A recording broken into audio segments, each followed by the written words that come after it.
La cathédrale Saint-Bénigne se situe au cœur de Dijon, en Côte d'Or. Cette cathédrale a une très longue histoire, dont l'origine remonte en l'an 511, année où l'évêque Saint Grégoire de Langres fait construire une crypte afin d'y déposer le sarcophage de Saint Bénigne de Dijon. Saint Bénigne fut torturé durant de nombreux jours jusqu'à ce que mort s'en suive en l'an 179, pour avoir refusé les offres de l'empereur romain Marc Aurèle de passage à Dijon. Plus tard, en l'an 535, une église consacrée à Saint Bénigne sera construite sur la crypte. Mais les années passant, l'afflux de pèlerins venus se recueillir sur le tombeau de Saint Bénigne, mais aussi la forte augmentation de la population environnante, font que l'église est devenue bien trop petite.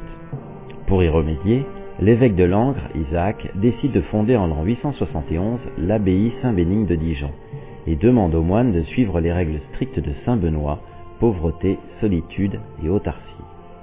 En l'an 1000, l'église s'est fortement détériorée, et l'abbé de Cluny, aïeul, dont on a déjà parlé dans la vidéo de Sauvigny où se trouve son tombeau, nomme Guillaume de Volpiano pour reconstruire l'église dans un style inspiré des églises de Lombardie. L'ancienne sera totalement rasée. En 1137, un incendie ravage la quasi-totalité de la ville, et donc une partie de l'église et de l'abbaye. L'abbé Pierre de Genève fait rebâtir une partie de la basilique en église romane. Mais en 1271, une tour s'écroule, et par manque de fonds, on attendra plusieurs années avant de reconstruire une basilique, gothique cette fois-ci, dont le chœur sera construit entre 1281 et 1287. Le reste du bâtiment dans les 50 années qui suivront. En 1731, l'église est consacrée cathédrale avec la création de l'évêché de Dijon. Dans les siècles qui suivront, il n'y aura que peu ou pas d'entretien d'église, au point qu'il sera même envisagé en 1819 de la détruire, la Révolution l'ayant totalement vidée.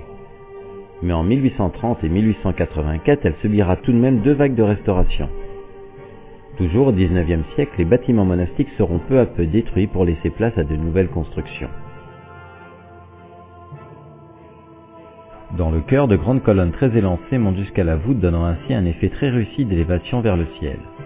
On distingue trois niveaux, des fenêtres hautes, un triophorium et des fenêtres basses. Au sommet des colonnes, on remarquera des bustes sculptés des apôtres.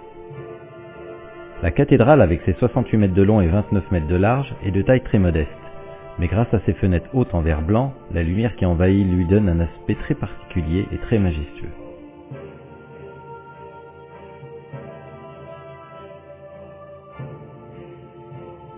Les ponts baptismaux ont été installés lors d'un réaménagement remontant au XIXe siècle.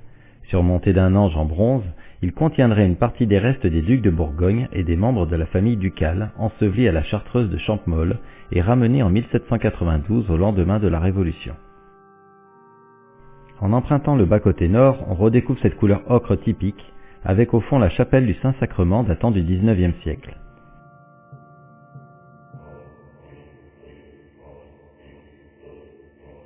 Le rétable de cette chapelle a été sculpté en pierre calcaire.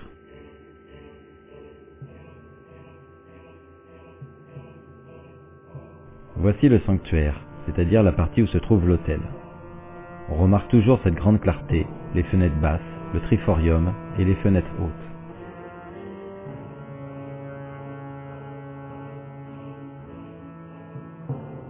De superbes vitraux décorent la cathédrale de leur couleur comme celui-ci du transept sud, datant du XIXe siècle et œuvre du maître verrier Édouard Didron.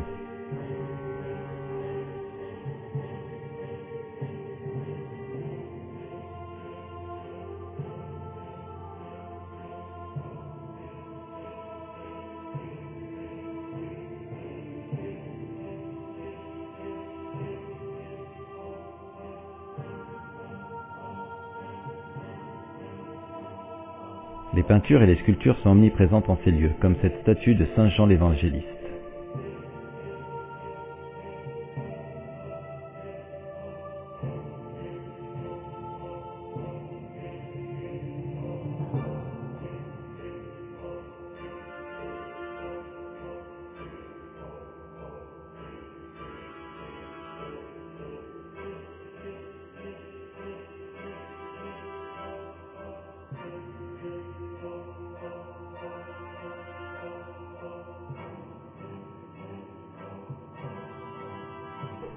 On remarquera aussi la différence de couleur entre la nef et le chœur.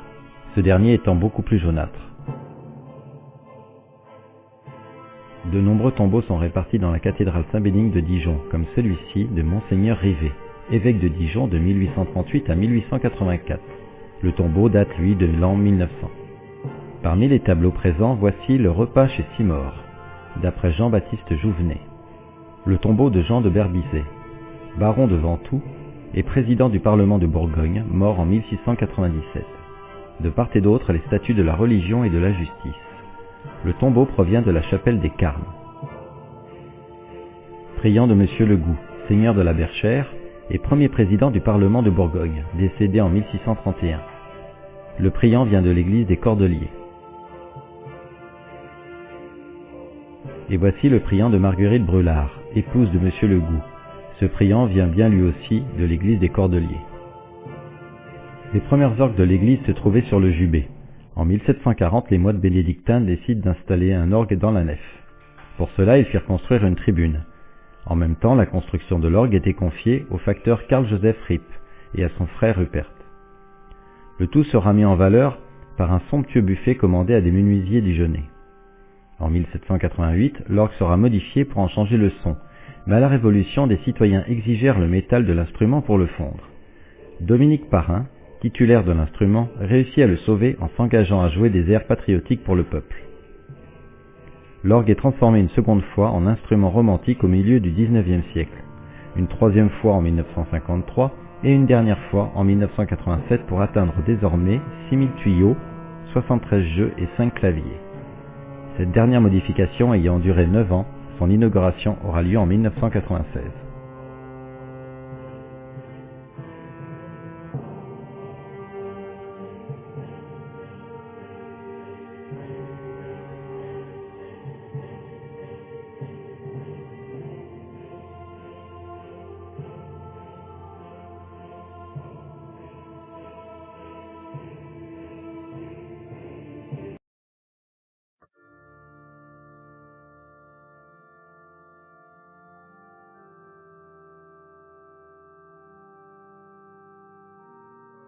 La cathédrale Saint-Bénigne se situe au cœur de Dijon, en Côte d'Or. Cette cathédrale a une très longue histoire, dont l'origine remonte en l'an 511, année où l'évêque Saint Grégoire de Langres fait construire une crypte afin d'y déposer le sarcophage de Saint Bénigne de Dijon. Saint Bénigne fut torturé durant de nombreux jours jusqu'à ce que mort s'en suive en l'an 179, pour avoir refusé les offres de l'empereur romain Marc Aurèle de passage à Dijon. Plus tard, en l'an 535, une église consacrée à Saint Bénigne sera construite sur la crypte. Mais les années passant, l'afflux de pèlerins venus se recueillir sur le tombeau de Saint Bénigne, mais aussi la forte augmentation de la population environnante, font que l'église est devenue bien trop petite. Pour y remédier, l'évêque de Langres, Isaac, décide de fonder en l'an 871 l'abbaye Saint-Bénigne de Dijon, et demande aux moines de suivre les règles strictes de Saint Benoît, 92 au lendemain de la Révolution. En empruntant le bas-côté nord, on redécouvre cette couleur ocre typique, avec au fond la chapelle du Saint-Sacrement datant du XIXe siècle.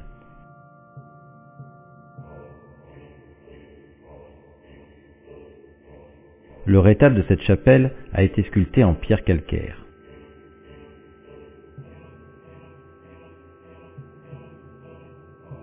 Voici le sanctuaire, c'est-à-dire la partie où se trouve l'autel. On remarque toujours cette grande clarté, les fenêtres basses, le triforium et les fenêtres hautes.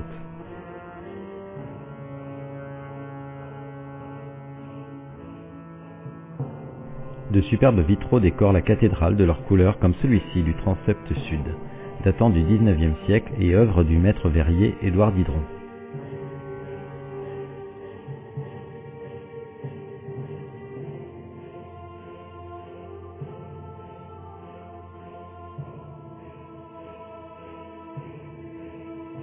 Révolution l'ayant totalement vidée. Mais en 1830 et 1884, elle subira tout de même 2 vagues de restauration. Toujours au XIXe siècle, les bâtiments monastiques seront peu à peu détruits pour laisser place à de nouvelles constructions. Dans le chœur, de grandes colonnes très élancées montent jusqu'à la voûte, donnant ainsi un effet très réussi d'élévation vers le ciel. On distingue 3 niveaux, des fenêtres hautes, un triophorium et des fenêtres basses. Au sommet des colonnes, on remarquera des bustes sculptés des apôtres. La cathédrale, avec ses 68 mètres de long et 29 mètres de large, est de taille très modeste. Mais grâce à ses fenêtres hautes en verre blanc, la lumière qui envahit lui donne un aspect très particulier et très majestueux.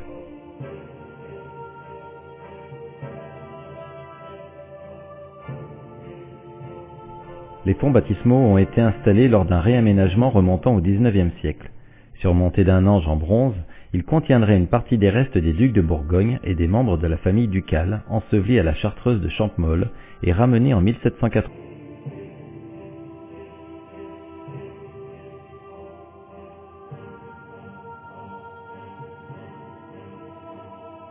Les peintures et les sculptures sont omniprésentes en ces lieux, comme cette statue de Saint Jean l'Évangéliste.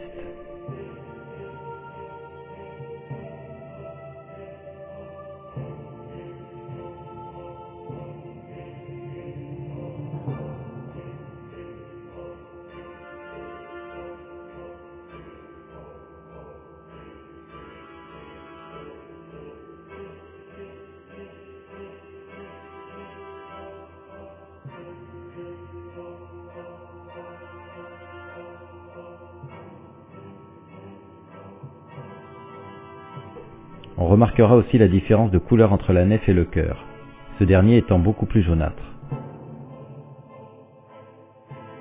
De nombreux tombeaux sont répartis dans la cathédrale Saint-Bénigne de Dijon, comme celui-ci de Monseigneur Rivet, évêque de Dijon de pauvreté, solitude et autarcie.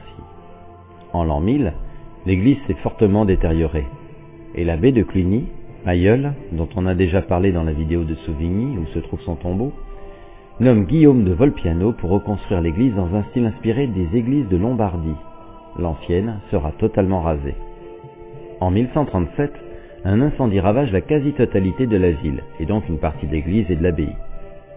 L'abbé Pierre de Genève fait rebâtir une partie de la basilique en église romane. Mais en 1271, une tour s'écroule, et par manque de fonds, on attendra plusieurs années avant de reconstruire une basilique, gothique cette fois-ci, dont le chœur sera construit entre 1281 et 1287. Le reste du bâtiment dans les 50 années qui suivront. En 1731, l'église est consacrée cathédrale avec la création de l'évêché de Dijon. Dans les siècles qui suivront, il n'y aura que peu ou pas d'entretien d'église, au point qu'il sera même envisagé en 1819 de la détruire,